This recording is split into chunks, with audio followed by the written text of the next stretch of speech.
Good morning friends, welcome back to my channel. कैसे हैं आप सब? मैं अच्छी हूँ। आशा करती हूँ आप लोग भी बहुत अच्छे होंगे और अपनी पढ़ाई बड़े ही अच्छे तरीके से कर रहे होंगे। मैं भी अपनी पढ़ाई कर रही थी, लेकिन आज मेरे सर में बहुत ही दर्द हो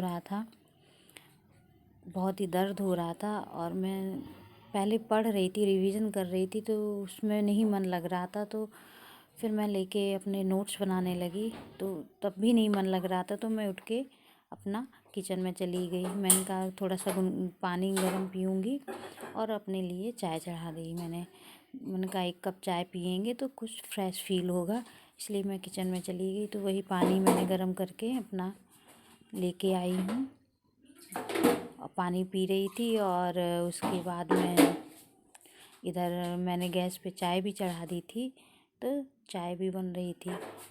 पानी भी मैंने पी लिया और चाय भी लगभग बन गई थी, तो वही छान के अपना लेके गई थी चाय पीने के लिए।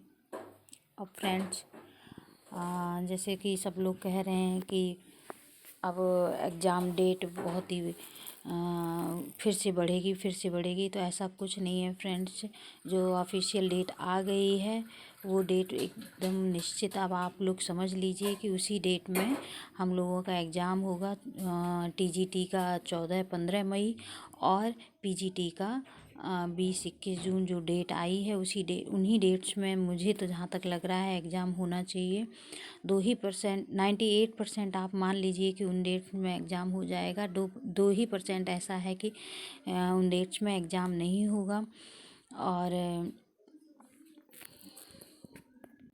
फ्रेंड्स, अब समय बिल्कुल नहीं बचा है और अगर हमें ये मौका मिला है तो हमें इसमें सिलेक्शन लेना ही लेना है।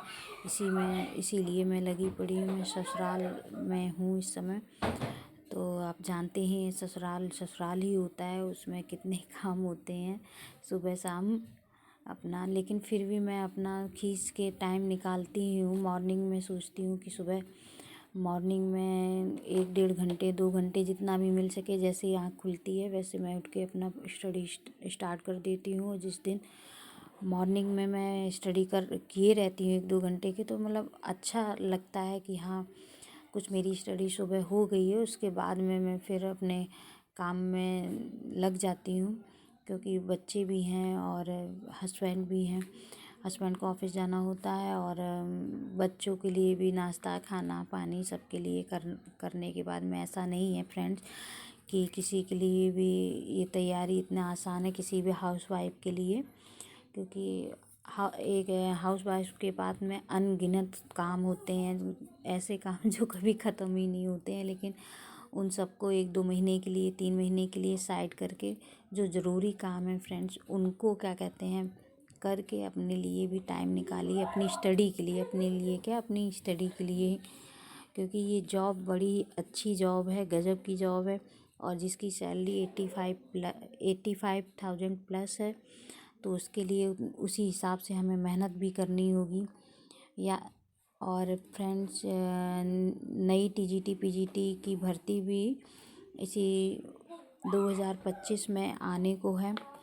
तो जो लोग 2022 में फॉर्म नहीं डाल पाए थे किसी भी कारणों से, या जिनका बीएड कंप्लीट नहीं हुआ था या जो भी रीज़न रहा होगा, तो वो लोग निराश ना हो, क्योंकि आगे उनकी डेट्स 2025 में फिर से फॉर्म आएंगे ही, ये तो लगभग तय है।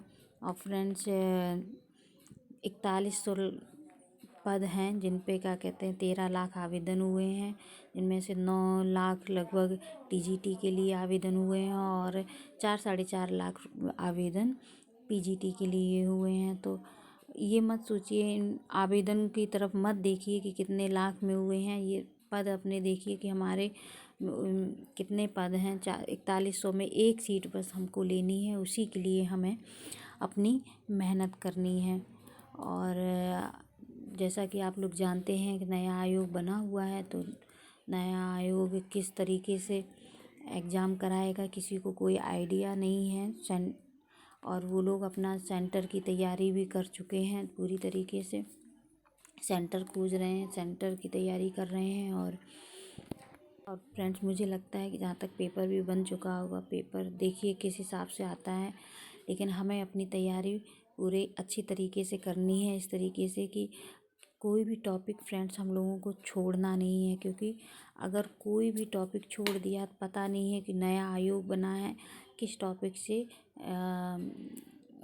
वो क्वेश्चन रख दें और कौन सा टॉपिक छोड़ दे, ये कुछ नहीं पता है। इसलिए हमें सारे टॉपिक्स पढ़ने भी हैं और सारे टॉपिक्स पे क्वेश्चन भी लगाने हैं, प्रैक्टिस भी करनी है। और फ्रेंड्स जो ऐसा नहीं है कि जो टॉपिक्स ज़्यादा अच्छे आ रहे हैं, जो टॉपिक ज़्यादा जिन टॉपिक से ज़्यादा क्वेश्चन आते हैं उन्हीं टॉपिक को केवल लगा के हो जाएगा, तो ऐसा कुछ नहीं है। पिछली बार देखिए पहले बॉटनी से ही 2-3 क्वेश्चन आ गए थे फ्रेंड्स, और जबकि उससे क्वेश्चन कम ही बनते हैं। तो आयोग का कुछ नहीं पता है कि वो कहाँ से क्वेश्चन उठा देगा, क्या कर देगा। तो अपने तैयारी अच्छे ढंग से करनी है, और जो 2-3 घंटे पढ़ने से, दिन में 2 से 3 घंटे टाइम निकाल रहा है, उतने में काम नहीं चलने वाला है।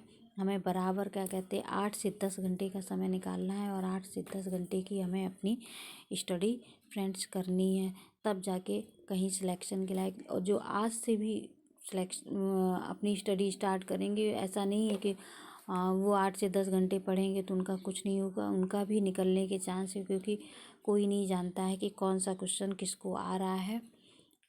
तो सिलेक्शन उनका भी होने के पूरे चांस हैं। तो कोई भी निराश मत होइए और अपनी स्टडी में लगे रहिए। और फ्रेंड्स क्वेश्चन तो 125 ही आने हैं। 125 में से हमें 70 से 80 क्वेश्चन तो ऐसे होते हैं, ऐसे रहते हैं 80 से 90 क्वेश्चन जो बहुत ईजी ही होते हैं, बहुत टफ नहीं होते हैं, और वो तो सभी लोग लगा लेते हैं। लेकिन हमें 20 से 25 क्वेश्चन ही बस ऐसे टफ आएंगे जो हमारे लिए सिलेक्शन का काम करेंगे, जो हमारे लिए हमें सिलेक्ट कराएंगे। तो बस उन्हीं क्वेश्चन पे ज़्यादा ध्यान देना है जो नए बनेंगे क्वेश्चन। बाद बाकी के हमें PYQ प्रीवियस ईयर वगैरह तो लगाना ही है, एकदम रट लेना है, तभी सिलेक्शन हो सकता है फ्रेंड्स।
just wanna stay